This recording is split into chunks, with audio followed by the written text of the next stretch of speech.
Major funding for Marcia Adams Heartland Cooking is provided by Maple Leaf Farms, a symbol for ducklings and frozen entrees. Chef quality you can count on. By Souter Woodworking, America's furniture craftsman. With more than 50 years' experience, Souter provides ready-to-assemble furniture for today's home and office. By Marilat Industries, America's cabinet maker, committed to quality in a variety of kitchen and bath cabinetry styles. Hello there and welcome to Heartland Cooking. Today we're fixing chicken 3 different ways, and we're also going to take a trip to the Bayou restaurant in New Harmony, Indiana. New Harmony is one of those hidden treasures of a town that I really want to share with you because it's so very unique. However, the first recipe we're going to do probably comes out of what is called the ladies' lunch classification. Now fellows, don't get upset about this. You're going to like it too. In fact, it's a very perfect dish for summer entertaining. And it's also a favorite dish of mine. It's called Curried chicken salad loaf. And you begin with 6 chicken breasts and 2.5 cups of chicken broth, and poach those in a flat saute pan for about 25 minutes. By using the broth to poach the chicken breasts in, you are going to have a really rich flavored chicken meat. Then remove the chicken breasts and put them aside to cool a little bit, and boil down that broth to 1 1/2 cups, further intensifying the flavor of the broth. And then to that, add 2 teaspoons of what is called here in the Midwest chicken soup base. Now you can buy beef soup base and ham soup base, and this is all low sodium, and it's really a flavor enhancer. And again, is going to add more flavor to this hot broth, which is going to be included in the loaf. And then add an envelope of gelatin to 1/4 cup of cold water and stir it up a bit. And also add that to the hot broth and get every bit of that gelatin in there, because you're going to just sort of dip down into the warm broth because you're wanting every bit of that gelatin to make this sit up properly. And then I'm going to whisk that low sodium base in. Now set that aside to sort of chill while you are finishing up the rest of the loaf. And the chicken breasts now have been boned and cut up. See this? I feel this particular recipe is much better if it's not chopped in a food processor. You want the irregularity of the chicken meat because the way food feels in your mouth is nearly as important as how it tastes. That's one reason we like things like pizza and tacos, is because of that texture of the food. So here we have hand-chopped chicken breasts, 6 whole chicken breasts that have been poached. And to this, we're going to add 1 1/2 cup of toasted English walnuts. Already you can tell this is going to be delicious, can't you? And 1 celery stalk, chopped finely, 1/2 of a small onion, and 1/4 cup of either red pimento, or you can use red bell pepper, and add that. And the seasonings are, of course, since this is a curried chicken salad loaf, 1 tablespoon of curry powder, and a surprise ingredient, 1/2 teaspoon of ginger, and 1/4 teaspoon of white pepper. I'll repeat that, 1 tablespoon of curry powder, 1/2 teaspoon of ginger, and 1/4 teaspoon of white pepper. The creamy part of a chicken loaf is 1/2 cup of mayonnaise and 1/4 cup of sour cream. Put that in. There are a couple of surprise ingredients here maybe. This is sweet pickle juice, and it just gives a little bit of a lilt to what's going on in this chicken loaf at the end. And then 1 tablespoon of what we call sweet mustard here in the Midwest. Now if you can't get sweet mustard where you live, just substitute Dijon or something like that. Baseball mustard would work, but I think it's a little harsh, though I do think baseball mustard is wonderful on hot dogs. Now we're going to combine this all, and very quickly. Certainly, chicken is one of the very important foods in the Midwest. It's our favorite bird. It's low in cholesterol and fat, and it's extremely versatile, and it lends itself to many different kinds of recipes. And incidentally, did I tell you that that's 1 tablespoon of sweet pickle juice? You can add sweet pickle juice to other things as well. I like it in deviled eggs, and I also like it in potato salad. So keep that in mind. Don't throw away your sweet pickle juice. Save it. You'll find a use for it somewhere. What was it Ben Franklin said?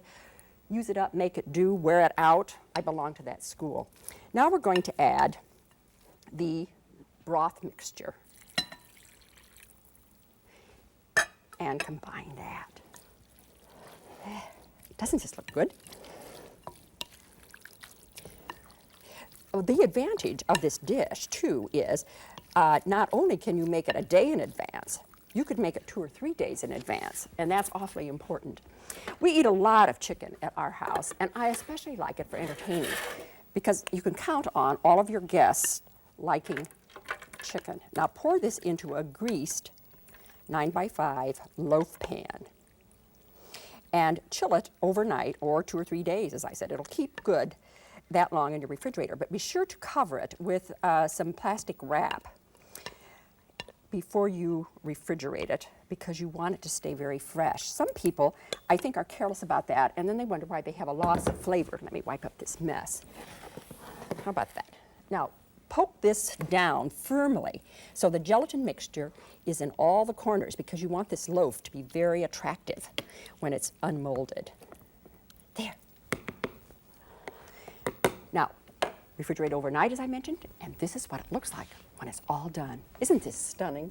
It's very pleasantly seasoned, and it's certainly attractive. We've used chive blooms today. Betty Weaver, one of the cooks in the kitchen, is a marvelous gardener, and she keeps us furnished with very beautiful things, including today a lovely bouquet of chives, which we have used with abandon on this dish. And then, of course, we've used deviled eggs. You know, certain restaurants are noted for their recipes. And the next one, baked chicken breast with pecan dressing, is one of those. However, this particular recipe is actually one of the specialties of a community. And the community is called New Harmony, and it's in Indiana. New Harmony, a town of 1,000 originally settled in 1814, has had a lasting impact on American society. Located on the banks of the Wabash River, New Harmony was the site of 2 separate utopian communities. The Rapides were a celibate, hardworking community that produced over 20 products that were marketed all over the frontier. In 1825, they sold New Harmony, by then a most efficient cosmopolitan village, to the Owenites, a group led by Robert Owen, a wealthy Welsh social reformer.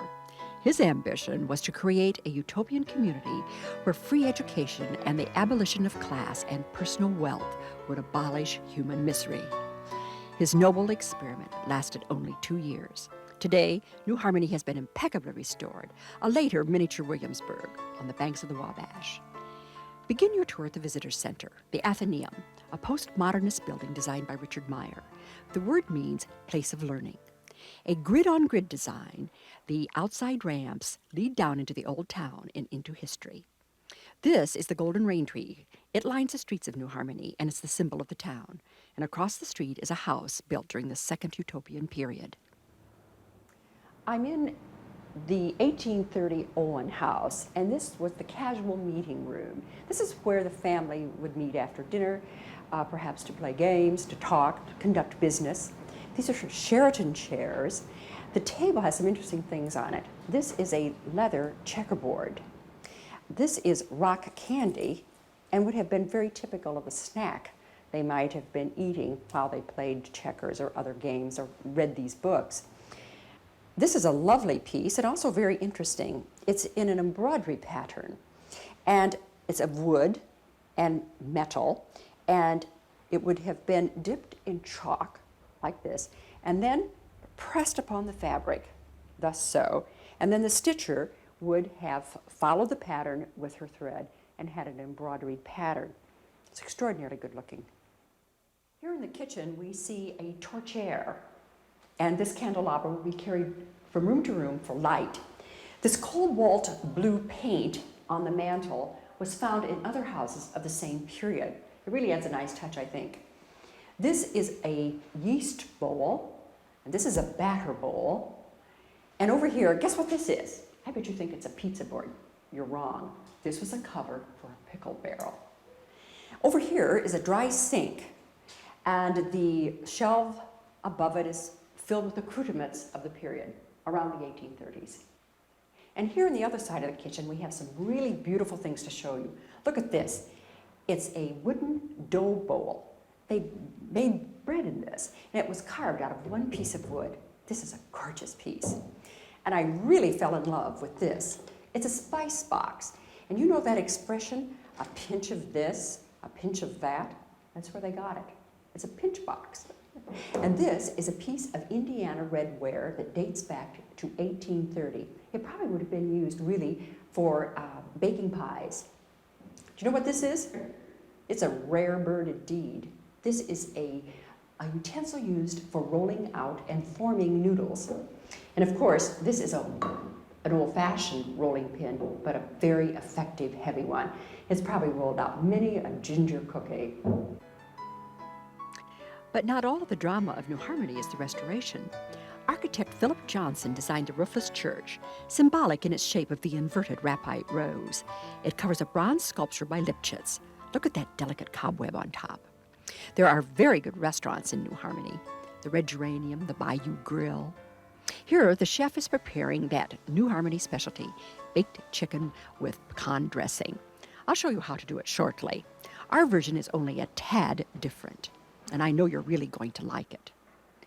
The chicken breast is brushed with lemon juice and butter and then baked, and then served with the chicken gravy on top. It's really a delectable dish. Now I'm going to show you how to make that elegant but easy dish. The best way to sum up this recipe is that it's a boneless chicken breast baked on top of a mound of a very savory pecan dressing. Some people would call it a stuffing. And you begin by preparing 5 cups of very finely ground breadcrumbs, and use a very good quality breadcrumb for this. And then to that, add 2 cups of medium chopped pecans, because the essence ought to be pecans in this recipe. The vegetables should be finely chopped, and we have 1/2 cup of finely chopped carrots, 1/2 cup of finely chopped celery, and 1/2 cup of finely chopped onion, and add that. Now you're going to be surprised by the little amount of liquid. It's 1/3 cup of chicken broth, but this is a very dry and crumbly dressing. It isn't soft like you think of a Thanksgiving dressing or stuffing being. And the seasonings are nicely plain. And why I say that is because the pecan flavor should shine through. And we have here 2 tablespoons of poultry seasoning. And the main ingredient in poultry seasoning is actually sage. And I smell it, and it's just wonderful. And 1/2 teaspoon each of celery salt and dark pepper. And then toss that all together. And we'll start here with a spoon. And you're going to see right away that this is very crumbly dressing, and I'm going to have to work it with my hands to make it work. As I was getting ready for this show, I was thinking back when I was a little girl, about 7, when we moved to the farm, and I lived there with my family until I was 18. And soon after we moved there, one of my first assignments was to help gather the eggs, and the eggs, of course, were out in a chicken coop under the hens, for the sake of you people who live in the city. And occasionally you would run into a hen that was called a setting hen or a broody hen. And when I would attempt to put my hand under the hen to gather the eggs, she'd peck my hands. And to a 7-year-old, that was not pleasant. It hurt a lot, or so I thought. So I devised the idea that I might take out a broom, and with the broom handle like this, very gently lift up the hen and move her aside, so because I didn't want to hurt her, for heaven's sakes, and put in my hand and snatch out the egg. Well, I did that. I put in the broom handle, and you can guess what happened. The hen went hysterical, and she jumps out of the nest, squawking and squealing, and she flies in my face, and I dropped the eggs that I had already gathered. I smashed the other eggs in the nest. Well, you know what that meant. I was demoted immediately. I never again was asked to gather eggs, even assist. And I must tell you that it hurts me terribly to admit that I was ever intimidated by a chicken. They're not noted for their intelligence, as you know. Now we take this dressing and pat it out like this and divide it into 6. Cut it like you would pie. And then cut it into 6ths, as I mentioned, because we have 6 chicken breasts in this recipe. And the reason I suggest doing this is you want to end up with approximately the same size serving for everybody, and that makes sure that it's even. And then make one of these into a mound, about 2.5 inches across. This somewhat depends on the size of your chicken breast. And incidentally, these are not whole chicken breasts. They're chicken breast halves. See this?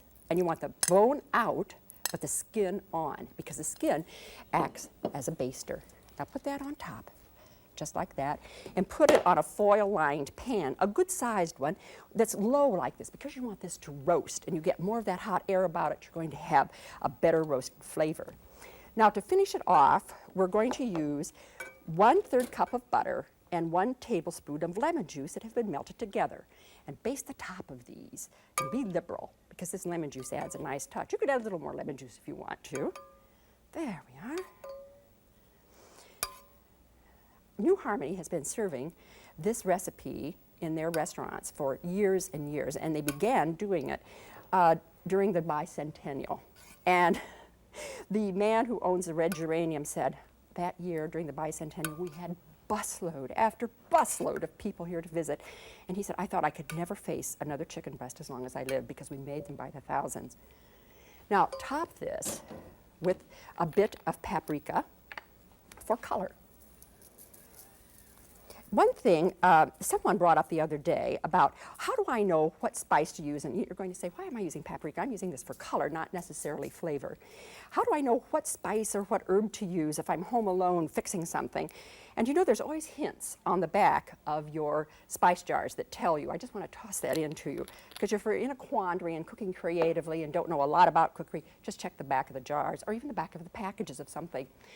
There's home economists hired to do these marvelous things for you. Now, cover this all with foil and bake it at 350 degrees for 45 minutes. Uncover and bake until the breasts are golden brown on top. That's about 10 minutes longer, I would say.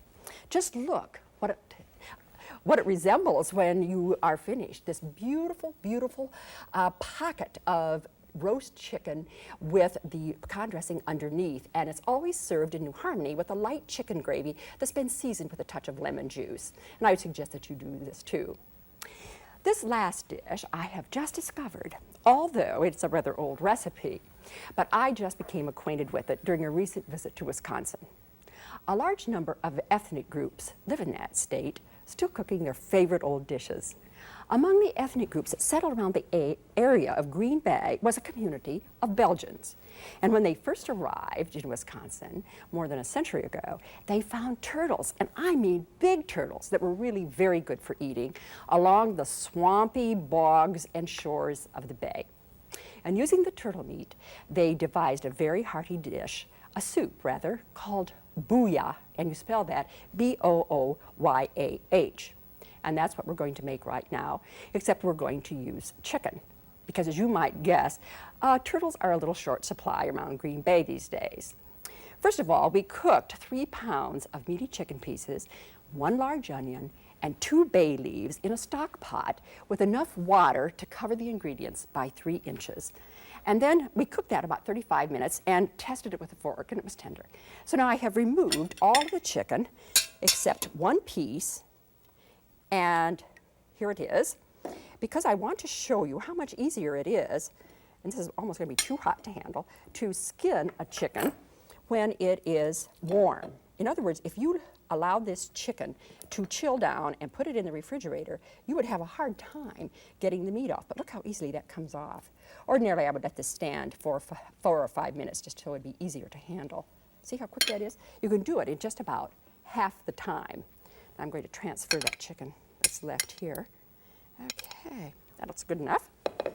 Now, to finish up the booyah, so here we have the chicken from 3 pounds of boiled meaty chicken broth, boiled meaty chicken pieces that have been cooked in a savory broth. And to this, we're going to add the following vegetables: 1 large carrot, 1 large potato, and 2 celery stalks that have been cut in 1-inch chunks. By cutting them all the same size, they will be done at the same time. And you're going to want to simmer that for approximately 20 minutes.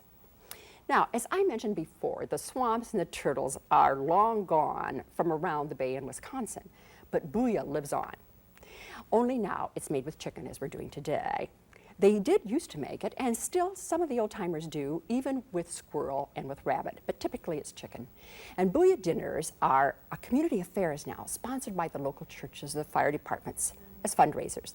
And this soup was originally made in great big black iron scalding kettles, hog scalding kettles, over an outside wood fire. I think that would have been lots of fun. Then after you have cooked this for 20 minutes, add 1 cup of dried yellow noodles. I happen to like the medium width. And cook that 5 minutes. And now pretend 5 minutes has passed. And then add 1/3 cup of peas. Either can be frozen or they can be fresh. And add some seasonings. Another teaspoon of that low-sodium chicken soup base, and a 1/2 teaspoon of salt, and 1/4 teaspoon of pepper. And let this cook, again, for 5 minutes. Now, the recipe from booyah does vary from cook to cook, but basically it always will now today contain chicken and onions and potatoes and carrots and celery. And some of the Germans might add noodles, and because I'm a little German, I do add some noodles to it. And you don't have to go to these fundraisers that eat there. You can go in with quart cans, and they'll fill it up with the quart cans up with booyah, and you take it home. Now add the chicken to this. Now this is after 30 minutes of cooking. Add the chicken to this, and only let it cook for 5 minutes longer. And I'll tell you why. The chicken will shred on you if you cook it and stew it too long, and that's a very unpleasant texture. You want a texture that's very lumpy with chicken, with great big chicken pieces in it, something you can get your teeth into. And this is what it looks like when it's all done. Isn't this handsome? Incidentally, this china pattern is Wedgwood, and it's called Napoleon Ivy, and it was used by Napoleon on St. Helena in 1815. Isn't this pretty? It's a hearty soup, a delicious soup. Let's review what we did today because all the things were so good, I do want you to try them. Curried chicken salad loaf, a choice dish for a supper buffet, and it's especially nice garnished with these stuffed eggs. Scrumptious baked chicken breast with pecan dressing and served with a thin gravy with a touch of lemon. And that's from the Utopian community of New Harmony, Indiana. And finally, this Belgian dish, which is rather like a New England boiled dinner, only it's made with chicken. Easy to prepare, nourishing, and low in calories. It's very interesting to note how art forms of a certain period reflect the daily life of that particular period. And our antiques for today are no exception. The artist or designer looks about him and frequently recreates what he sees. Certainly, chicken, geese, and turkeys were part of early American life, and most everyone, even town folk, had a few chickens in a small coop in their backyard, so they would always have a fresh supply of eggs on hand. This is a chicken toothpick holder, really a relic of the past. And this glass chicken is designed to hold a soft-boiled egg, and it had formerly belonged to L.L. Bean. Could he have eaten his own breakfast egg from it, do you think? This is a decorative piece of a baby chick coming out of a shell, a very common sight in those early American years to farm children, certainly, and to people who lived in small towns. It did reflect something very real. By the way, did you know that baby chicks are called peeps? Now, I know that is fantastically important information, so please file it away. You might be playing trivia sometime and need it. Chicken and eggs alike were cooked in skillets like this, but not at the same time, of course. And the morning tea would have been served from a pot similar to this one, which is both copper and brass. Isn't it handsome? And it even has its own burner. And I love the way it sits on its rack. It's a stunning piece. The quilt top, and it has no bottom as of yet, also carries out the bird theme, and it's a variation of the flying geese pattern, certainly a most common sight in the Midwest during the autumn when the geese are migrating south. I'm wondering if this could be a field. It very graphically represents a formation of geese in flight. The top was actually made in 1880, and that date was determined by the blue and white fabric, which has little white stars in it. Plus, it has a certain feel to it that newer fabrics simply don't have. So until next time, essa good, eat good.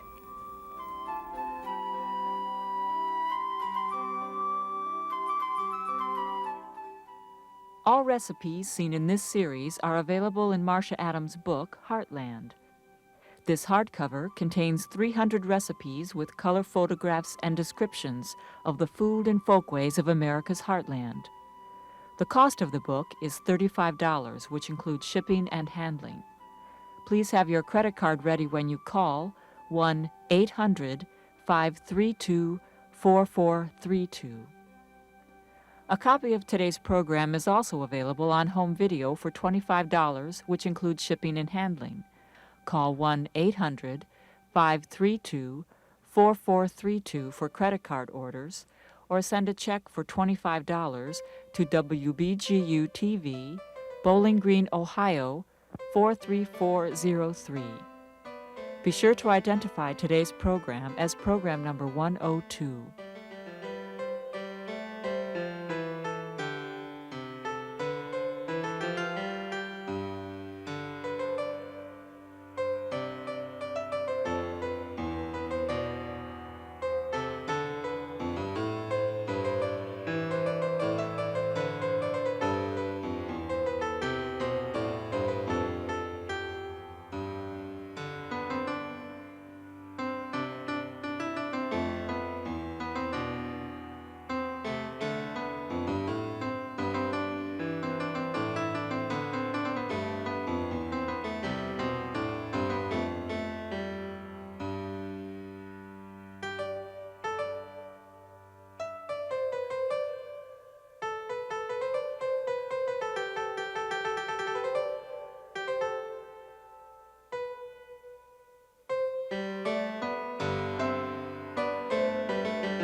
Major funding for Marcia Adams Heartland Cooking is provided by Maple Leaf Farms, a symbol for ducklings and frozen entrees. Chef quality you can count on. By Souter Woodworking, America's furniture craftsman. With more than 50 years' experience, Souter provides ready-to-assemble furniture for today's home and office. By Marilad Industries, America's cabinet maker, committed to quality in a variety of kitchen and bath cabinetry styles.